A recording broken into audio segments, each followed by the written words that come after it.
बिस्मिल्लाहिर्रहमानिर्रहीम अस्सलाम वालेकुम। देसी टीवी यूएसए दी अहम खबरां दे नाल मैं अनादिया राजपूत। सलमान दे घर दे बाहर फायरिंग तहकीकात विच मजीद होश रुबा इंकशाफात। पाकिस्तानी क्रिकेटर जफर गोर दी काउंटी चैंपियनशिप विच शानदार all round performance. Babar Azam किस अदाकारा तू शादी करना चाहते ने, अदाकारा ने की जवाब दिता। सलमान दे घर दे बाहर फायरिंग तहकीकात विच मजीद होश रुबा इंकशाफात। बालीवुड सुपरस्टार सलमान खान दे घर दे बाहर फायरिंग दे केस दी तहकीकात विच इंकशाफ होया है कि हमलावरां दे कोल 2 पिस्तौल सन।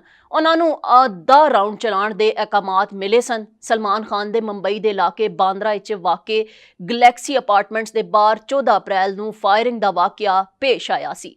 वाक़े दे बाद पुलिस ने कार्रवाई करदियां होइयां मुलजिमान नूं रियासत गुजरात तों गिरफ्तार कर लिया सी। दोवां मुलजिमान दा ताल्लुक लॉरेंस बिश्नोई ग्रुप तों दस्सिया जा रहा है, जिहड़े सलमान खान नूं कतल करन दी कोशिश करन दा एतराफ कर चुके हैं ते मुंबई पुलिस सुपरस्टार दे घर दे बाहर पेश आने वाले इस वाक़े दी तहकीकात कर रही है, जिस विच नवे इंकशाफात सामने आ रहे हैं। भारतीय मीडिया की रिपोर्ट के मुताबिक पुलिस ने इंकशाफात कीते ने कि मुलजिमान नूं सलमान खान दे घर दे बाहर 10 राउंड चलाण दे अहकामात मिले सन। उन्हां दे कोल 2 पिस्तौल सन। पुलिस का कहना है कि मुलजिमान ने फायरिंग दे इस वाक़े दे बाद रियासत गुजरात दे इलाके सूरत विच दरियाए तापी च अपने पिस्तौल सट दिते सन। पाकिस्तानी क्रिकेटर जफर गोर दी काउंटी चैंपियनशिप विच शानदार all round performance. County championship विच पाकिस्तानी टेस्ट क्रिकेटर जफर गोर ने एक मरतबा फिर शानदार ऑल राउंड परफॉर्मेंस का मुजाहरा किया है।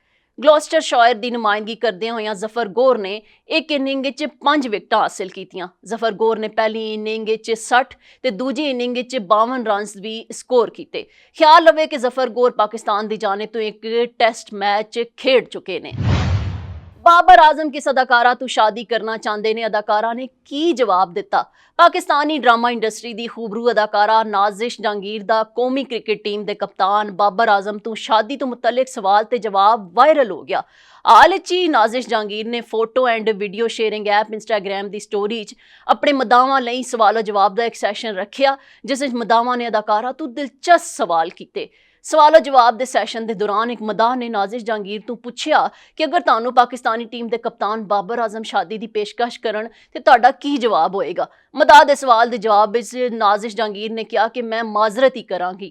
नाजिश जहांगीर के जवाब का स्क्रीन शॉट सोशल मीडिया के मुख्तलिफ प्लेटफॉर्म्स से वायरल हो रहा है, जिथे सार्फीन की जानिब तो दिलचस्प तबसरियां का सिलसिला भी जारी है। वाज़े रवे कि नाजिश जहांगीर ने सवाल जवाब के सैशन के बाद अपना ऑफिशियल इंस्टाग्राम हैंडल पब्लिक तो प्राइवेट कर दिता है।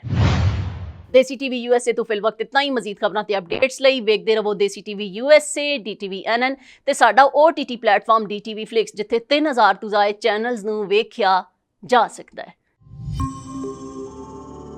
अल्हम्दुलिल्लाह आपकी इमदाद गजा पहुंच रही है। जिंदगी बचाने वाली अशिया, पानी, खुराक, कंबल और तिब्बी देखभाल की फराहमी जारी है।